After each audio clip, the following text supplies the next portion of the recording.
स्वागत है एक बार फिर से आप लोगों का मंथन क्लासेस के ऑनलाइन प्लेटफॉर्म पर।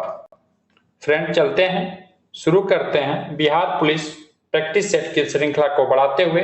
आज हम लोग 10वें नंबर के प्रैक्टिस सेट पे चर्चा करते हैं। फ्रेंड, इस क्लास में जो भी प्रश्न रखे गए हैं एग्जाम ओरिएंटेड प्रश्न रखे गए हैं। फ्रेंड, सिलेबस के अकॉर्डिंग सभी प्रश्न इसमें हम लोग चर्चा करेंगे। फ्रेंड, इसके साथ साथ करंट अफेयर्स के प्रश्नों को भी हम इसमें शामिल किए हैं। तो चलिए फ्रेंड, चर्चा करते हैं आज के पहले क्वेश्चन पे। पूछा जा रहा है कि हाल ही में जारी एक रिपोर्ट के अनुसार जल स्रोतों के संरक्षण के मामले में बिहार का कौन सा जिला सर्वोच्च स्थान पे है। ऑप्शन दे रहा है, पहला पटना, सेकेंड ऑप्शन में कह रहा है बेगूसराय, थर्ड ऑप्शन कह रहा है बक्सर और चौथे ऑप्शन में दे रहा है आपका सुपौल। तो फ्रेंड, क्वेश्चन नंबर पहले का जो राइट आंसर हो जाएगा हमारा तीसरा ऑप्शन बक्सर। और फ्रेंड, इसके रिपोर्ट की बात करें कि इसकी रिपोर्ट कौन जारी किया है, तो फ्रेंड इसका रिपोर्ट ग्रामीण विकास मंत्रालय द्वारा जारी किया गया है। इसके साथ साथ फ्रेंड, भू स्तर में लगातार गिरावट को निपटने के लिए, इस समस्या के निदान के लिए एक अभियान की शुरू की गई है। उस अभियान का नाम है जल जीवन हरियाली अभियान। फ्रेंड, इसके साथ साथ हम पटना की बात कर लें। राजधानी पटना का कौन सा स्थान है जल स्रोतों के संरक्षण के मामले में, तो फ्रेंड ये स्थान रखता है 14वां स्थान। इस पॉइंट को भी याद रखेंगे, पटना का स्थान कौन सा है, 14वां स्थान है। और फ्रेंड, सुपौल का लास्ट स्थान है 38वां स्थान। आगे बढ़ते हैं नेक्स्ट क्वेश्चन की तरफ।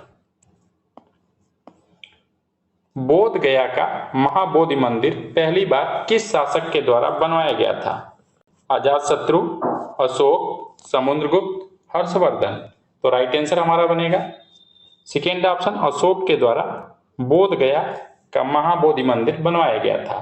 फ्रेंड, 2002 में याद रखेंगे इस पॉइंट को भी, 2002 में महाबोधि मंदिर को यूनेस्को के विश्व धरोहर में शामिल कर लिया गया है। और फ्रेंड, ये मंदिर जो है भगवान बुद्ध के जीवन से संबंधित समर्पित है। आगे बढ़ते हैं क्वेश्चन नंबर 3 की तरफ।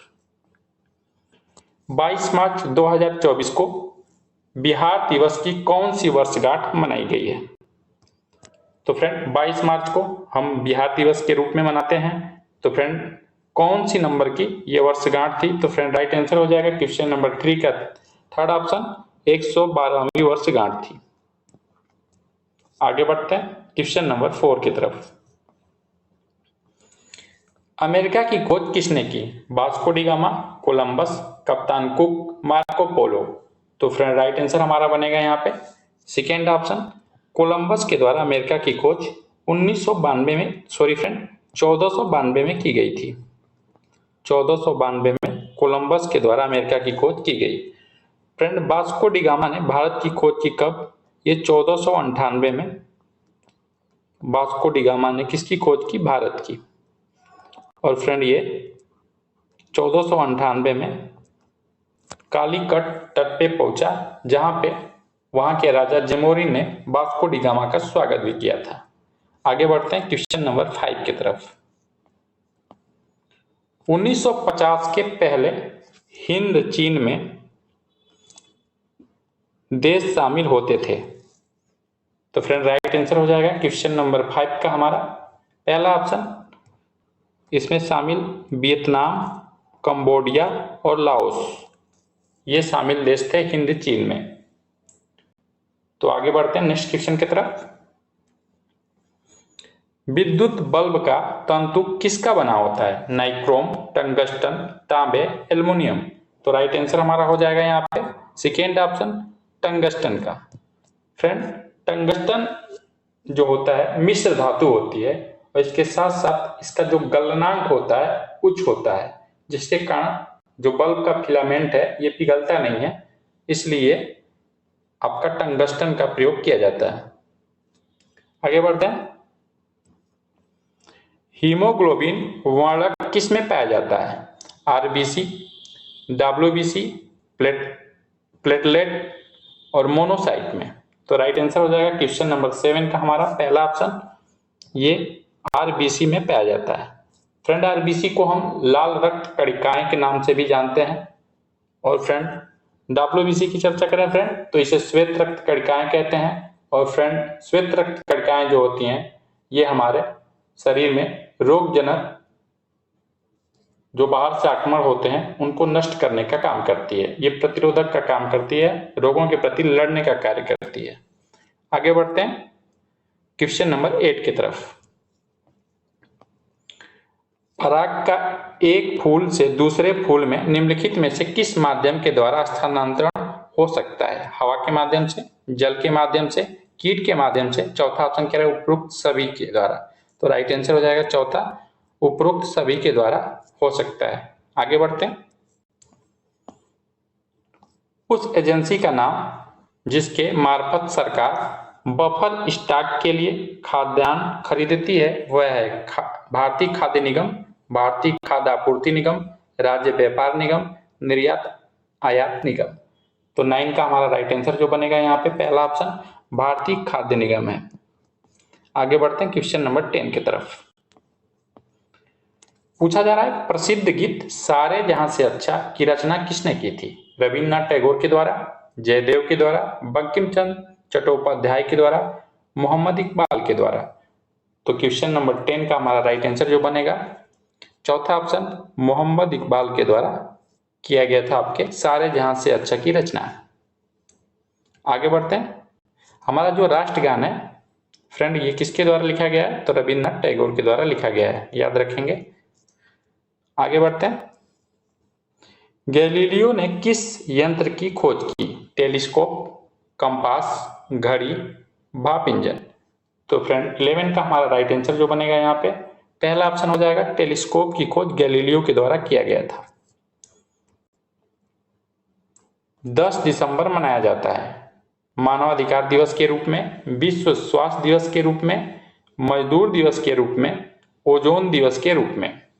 तो फ्रेंड हमारा राइट आंसर जो बनेगा यहाँ पे पहला ऑप्शन मानवाधिकार दिवस के रूप में हम 10 दिसंबर को मनाते हैं।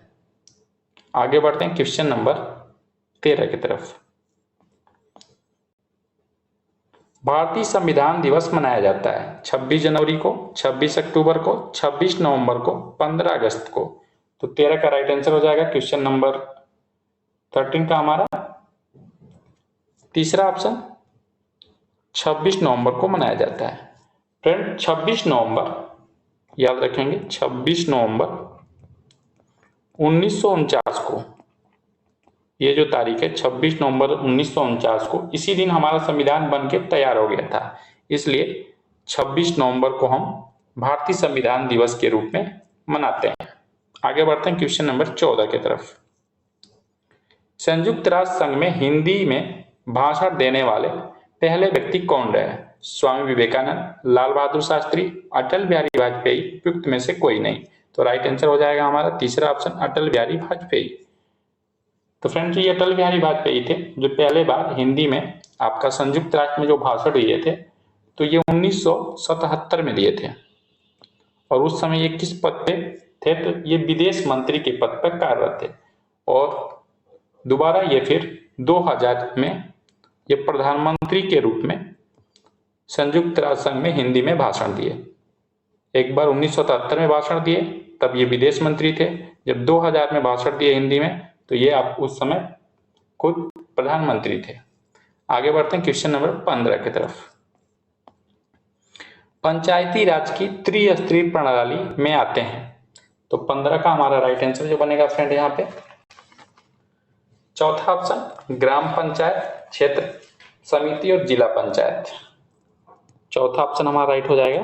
त्रिस्तरीय के अंतर्गत ग्राम पंचायत, क्षेत्र पंचायत समिति और जिला परिषद आता है।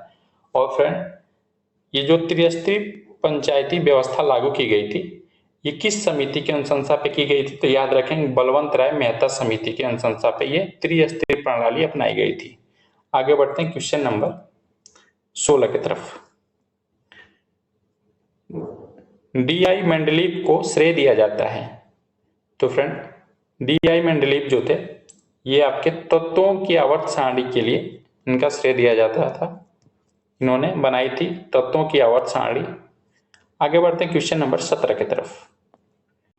भारत में प्रथम परमाणु संयंत्र कहाँ स्थापित किया गया था? पहला ऑप्शन दे रहा है सूरत, दूसरा कह रहा है तारापुर, तीसरा कह रहा है ट्राम्बे, चौथा ऑप्शन दे रहा है सोलापुर। तो फ्रेंड राइट आंसर जो हमारा बनेगा सेकेंड ऑप्शन हमारा तारापुर महाराष्ट्र में हमारा प्रथम परमाणु संयंत्र लगाया गया था। और फ्रेंड ये कब शुरू हुआ था फ्रेंड? तो याद रखेंगे ये 28 अक्टूबर 1969 में शुरू हुआ। आगे बढ़ते हैं क्वेश्चन नंबर 18 की तरफ। सरहुल पर्व किसके द्वारा मनाया जाता है? कोल जनजाति, मुंडा जनजाति, मीणा जनजाति, ओराव जनजाति। तो फ्रेंड राइट आंसर हो जाएगा 18 का हमारा सेकेंड ऑप्शन मुंडा जनजाति के द्वारा सरहुल पर्व मनाया जाता है। और इस पर्व में वृक्षों की पूजा की जाती है मुंडा जनजातियों के द्वारा। पृथ्वी के कुल सतह जो पानी से घिरा है, पानी से घिरा है, तो कितना घिरा हुआ है फ्रेंड? तो राइट आंसर हो जाएगा 19 का हमारा पहला ऑप्शन 75% पानी से घिरा हुआ है।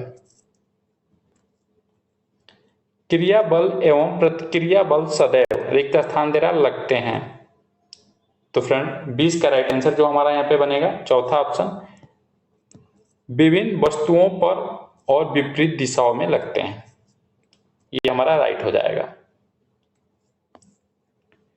निम्न में से कौन दक्षिण अफ्रीका के रंग भेद आंदोलन से संबंधित है? George mason, Nelson Mandela, Kofi Annan, Thomas pen. तो राइट आंसर हो जाएगा हमारा सेकेंड ऑप्शन नेल्सन मंडेला जो है ये दक्षिण अफ्रीका में भेदभाव आंदोलन से संबंधित है।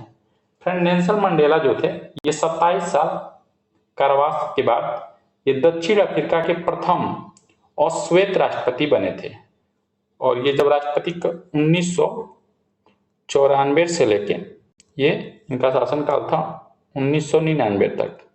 तो याद रखेंगे ये दक्षिण अफ्रीका के पहले अश्वेत राष्ट्रपति बने और ये 37 साल का जेल भी कटे थे। आगे बढ़ते हैं। एक कंपनी जो एक से अधिक देशों में उत्पाद का स्वामित्व रखती है या नियंत्रण करती है कहलाती है? क्षेत्रीय कंपनी, बहुराष्ट्रीय कंपनी, राष्ट्रीय कंपनी, क्षेत्रीय आर्थिक निगम। तो 22 का राइट आंसर हमारा हो जाएगा सेकेंड ऑप्शन बहुराष्ट्रीय कंपनी के नाम से जानी जाती है। देश के बीच विकास की तुलना करने हेतु उपयोगी मापन रिक्त स्थान दे रहा है सकल घरेलू उत्पाद के द्वारा, पूंजी निर्माण, कुल आय, प्रति व्यक्ति आय से। तो फ्रेंड 23 का राइट आंसर हो जाएगा चौथा ऑप्शन प्रति व्यक्ति आय है। इसके द्वारा हम देश के बीच विकास की तुलना करने के लिए एक उपयोगी मापन है आपका प्रति व्यक्ति आय। तृतीयक क्षेत्र में शामिल गतिविधि नहीं है। फ्रेंड याद रखेंगे यहाँ पूछ रहा है कि तृतीयक जो क्षेत्र होता है हमारा 3 क्षेत्र होता है उसमें तृतीयक क्षेत्र में कौन शामिल नहीं है? व्यापार, यातायात, संदेहवाहन, पशुपालन। तो राइट आंसर हो जाएगा हमारा यहाँ पे चौथा ऑप्शन पशुपालन। तो पशुपालन फ्रेंड किस क्षेत्र में आता है? तो ये प्राथमिक क्षेत्र में आता है। प्राथमिक क्षेत्र में आपका पशुपालन आता है, याद रखेंगे प्राथमिक क्षेत्र का है।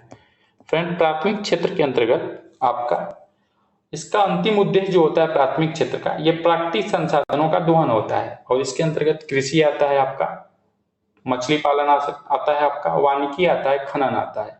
और फ्रेंड तृतीय क्षेत्र के अंतर्गत बात करें हम आपको कि द्वितीय क्षेत्र के अंतर्गत क्या आता है?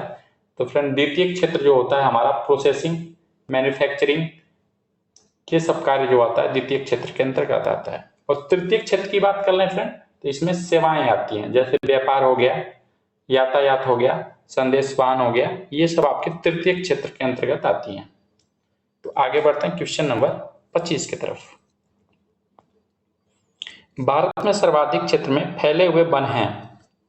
तो फ्रेंड राइट आंसर हो जाएगा हमारा यहाँ पे 25 का पहला ऑप्शन ये उष्ण कटिबंधीय पर्णपाती वन, ये भारत के सर्वाधिक क्षेत्र में फैले हुए हैं। और फ्रेंड इन्हें मानसूनी वन के नाम से भी जानते हैं। उष्ण कटिबंधीय वन को हम मानसूनी वन के नाम से भी जानते हैं। और 70 से 200 सेंटीमीटर तक जहां वर्षा होती है वहां पे ये आपको वन देखने को मिलेंगे। आगे बढ़ते हैं क्वेश्चन नंबर 26 की तरफ। सुंदरी वृक्ष स्थान दे रहा में पाए जाते हैं? पर्वतीय वन, मैंग्रोव वन, उष्णकटिबंधीय सदाबहार वन, उष्णकटिबंधीय पर्णपाती वन। तो फ्रेंड 26 का जो हमारा राइट आंसर हो जाएगा यहाँ पे सेकेंड ऑप्शन मैंग्रोव वन। आगे बढ़ते हैं 27 की तरफ। ग्रामीण स्थानीय शासन का पंचायती राज नामांकन किस भारतीय नेता के सुझाव का परिणाम था? जो पंचायती राज नाम दिया गया ये किसका सुझाव था? तो फ्रेंड राइट आंसर हो जाएगा हमारा 27 का पहला ऑप्शन महात्मा गांधी का सुझाव था। बढ़ते हैं क्वेश्चन नंबर 28 की तरफ। भारतीय संविधान के निम्नलिखित अनुच्छेदों में से कौन सा अनुच्छेद राज्य की सरकारों को ग्राम पंचायतों को गठित करने का निर्देश देता है? तो फ्रेंड 28 का हमारा राइट आंसर हो जाएगा यहाँ पे सेकेंड ऑप्शन अनुच्छेद 40 देता है। प्रथम टीका विकसित किया गया लुईस पास्चर के द्वारा, एडवर्ड जेनर के द्वारा, कार्ल लैंडस्टीनर द्वारा, जोसेफ मिस्टर के द्वारा। तो फ्रेंड 29 का राइट आंसर हो जाएगा पहला ऑप्शन लुईस पास्चर के द्वारा टीका का निर्माण किया गया था। और ये जो टीका था ये चेचक का टीका का निर्माण किए थे। संपीड़ित प्राकृतिक गैस कौन सी है? Propane, methane, ethane, butane. तो फ्रेंड 30 का राइट आंसर हमारा हो जाएगा यहाँ पे सेकेंड ऑप्शन मीथेन है। मीथेन गैस जो है संपीड़ित प्राकृतिक गैस के अंतर्गत आती है।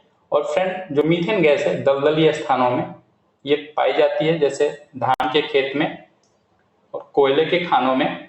और फ्रेंड जितने भी जुगाली करने वाले जो पशु हैं उनके मुंह से भी आपकी मीथेन गैस निकलती है। आगे बढ़ते हैं फ्रेंड क्वेश्चन नंबर 31 की तरफ।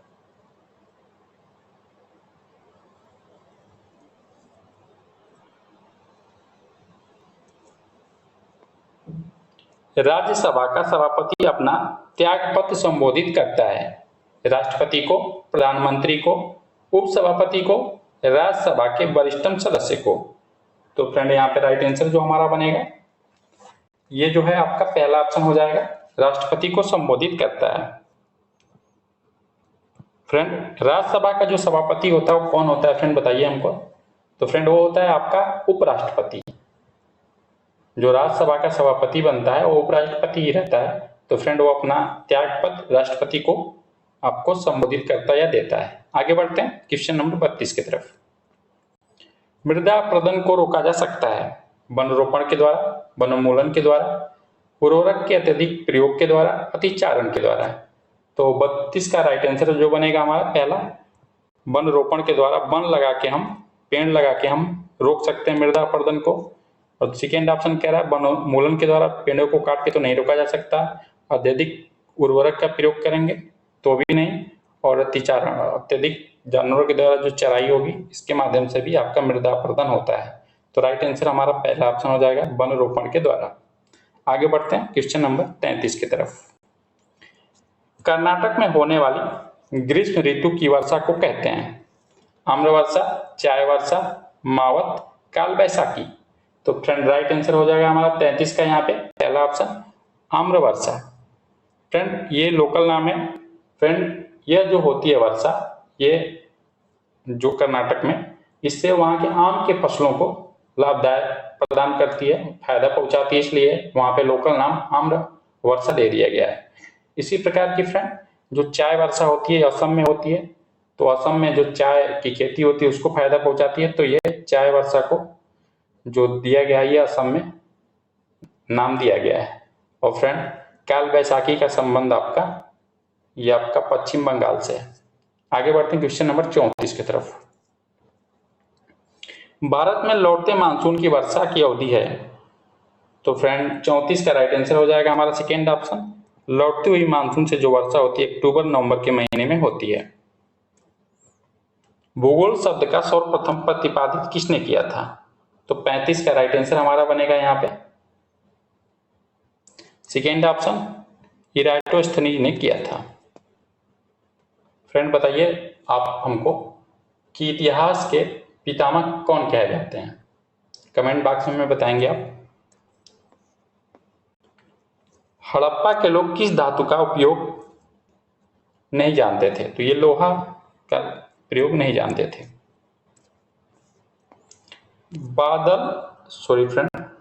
यहाँ बदल हो गया, ये मिस प्रिंट है, बादल कर लेंगे आप।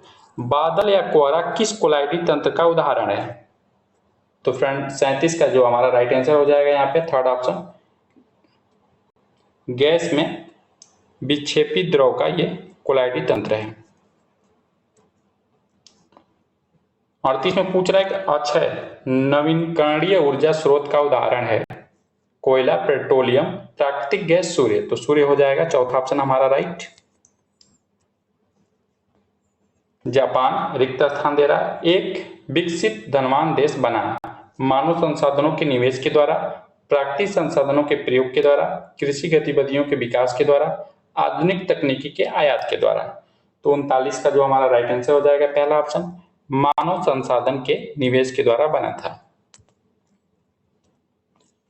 उत्तर दक्षिण गलियारा जोड़ता है, तो फ्रेंड राइट आंसर हमारा बनेगा यहाँ पे, यह श्रीनगर से कन्याकुमारी को जोड़ता है, तो तीसरा ऑप्शन हमारा राइट हो जाएगा। और फ्रेंड ये NH44, ये जो है आपका NH44 है जो 400 किलोमीटर लंबा है, और यह श्रीनगर से शुरू होता है और कन्याकुमारी में जाके समाप्त हो जाता है। मानव पूंजी में निवेश करने का जरिया क्या है? शिक्षा, प्रशिक्षण, शिक्षा और प्रशिक्षण दोनों, एक उद्योग में यंत्र। तो फ्रेंड राइट आंसर हो जाएगा 41 का हमारा यहाँ पे थर्ड ऑप्शन, शिक्षा और प्रशिक्षण दोनों है। भारत में श्वेत क्रांति के जनक के रूप में किसे जाना जाता है? MS स्वामीनाथन को, वर्गीज कुरियन को, GL भल्ला को, बलवंत राय मेहता को। तो 42 का हमारा राइट आंसर जो बनेगा friend second option, Verghese Kurien को जो है हम श्वेत क्रांति के रूप में जानते हैं। फ्रेंड श्वेत क्रांति ये जो दूध से संबंधित उत्पादन से संबंधित था, और इसके लिए डेयरी के क्षेत्र को बढ़ाने के लिए फ्रेंड ये चौथी पंचवर्षीय योजना में राष्ट्रीय डेयरी विकास बोर्ड के द्वारा 1970 में ऑपरेशन फ्लड चलाया गया था। क्या फ्रेंड याद रखेंगे इसको, ऑपरेशन, यहां से प्रश्न बनता है आपका फ्लड। ये किससे संबंधित है? दूध उत्पादन से संबंधित है। तो ये आपका चौथी पंचवर्षीय योजना के अंतर्गत ये आपका 1970 में ऑपरेशन फ्लड शुरू किया गया था, और ये श्वेत क्रांति से संबंधित है जिसमें दूध के उत्पादन को बढ़ाया गया था। फ्रेंड MS स्वामीनाथन ये आपके हरित क्रांति से संबंधित है, और भारत में हरित क्रांति के जनक माने जाते हैं। हरित क्रांति के ये जनक हैं, ये इससे भी प्रश्न बनता है, यहां से भी याद रखेंगे। लेकिन फ्रेंड कभी आपसे ये पूछ ले कि विश्व में हरित क्रांति के जनक कौन है, तो फ्रेंड आपका तब MS स्वामीनाथन ना सही हो गया। फ्रेंड क्या सही होगा? नॉर्मन E बोरलाग है। अगर विश्व स्तर पे आपका हरित क्रांति के जनक को पूछा जाए तो फ्रेंड क्या सही होगा आपका वहां पे, याद रखेंगे आप, नॉर्मन E बोरलाग सही हो जाएंगे। तो फ्रेंड आगे बढ़ते हैं, एक और ऑप्शन पे चर्चा कर लेते हैं फ्रेंड। पहले बलवंत राय मेहता, इनको जानते रहेंगे फ्रेंड, ये त्रिस्तरीय पंचायती समिति इन्हीं के अनुसार पे हमारी बनाई गई थी। आगे बढ़ते हैं क्वेश्चन नंबर 43 की तरफ। चक्रवर्ती राजगोपालाचारी ने निम्नलिखित में से किस राज्य में नमक आंदोलन का नेतृत्व किया था? तो फ्रेंड 43 का हमारा राइट आंसर हो जाएगा यहाँ पे सेकेंड ऑप्शन, तमिलनाडु में। और फ्रेंड ये जो चक्रवर्ती राजगोपालाचारी थे वो आपके गांधी जी से प्रभावित थे। गांधी जी के द्वारा जो दांडी यात्रा के दौरान वहां पे नमक बना के जो कानून तोड़ा गया था, उसी से प्रेरित होके चक्रवर्ती राजगोपालाचारी ने भी नमक सत्याग्रह किया था, और ये तमिलनाडु में इसका नेतृत्व किए थे। आगे बढ़ते हैं 44 की तरफ। रिक्त स्थान दे रहा में देशी बैंकों द्वारा रखी गई विदेशी मुद्रा परिसंपत्तियां हैं दर विनिमय, विदेश मुद्रा भंडार, ऋण नियंत्रण, अस्थायी विनिमय। तो 44 का हमारा राइट आंसर हो जाएगा यहाँ पे सेकेंड ऑप्शन, विदेशी मुद्रा। आगे बढ़ते हैं 45 की तरफ। भारत में राजनीतिक दलों को किसके द्वारा मान्यता दी जाती है? तो राइट आंसर हमारा यहाँ पे हो जाएगा फ्रेंड 45 का पहला ऑप्शन, भारत चुनाव आयोग के द्वारा दी जाती है। और फ्रेंड चुनाव आयोग से संबंधित जो प्रावधान है ये भाग 15 में है आपका, याद रखेंगे भाग 15 है। और फ्रेंड अगर अनुच्छेद की बात करें फ्रेंड, तो ये अनुच्छेद 324 से लेके आपका 329 तक में इसका प्रावधान रखा गया है।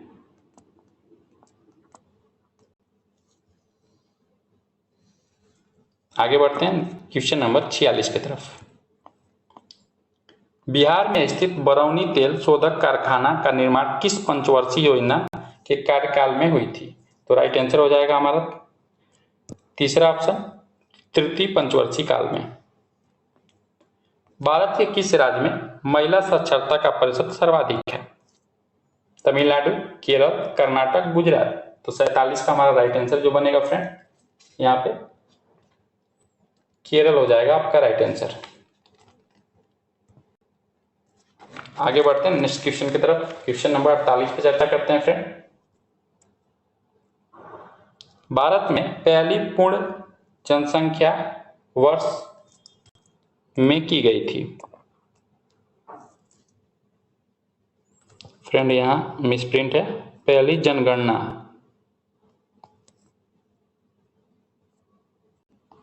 भारत में पहली जनसंख्या जनगणना, फ्रेंड ये पूरा प्रश्न ही हमारा मिसप्रिंट हो गया।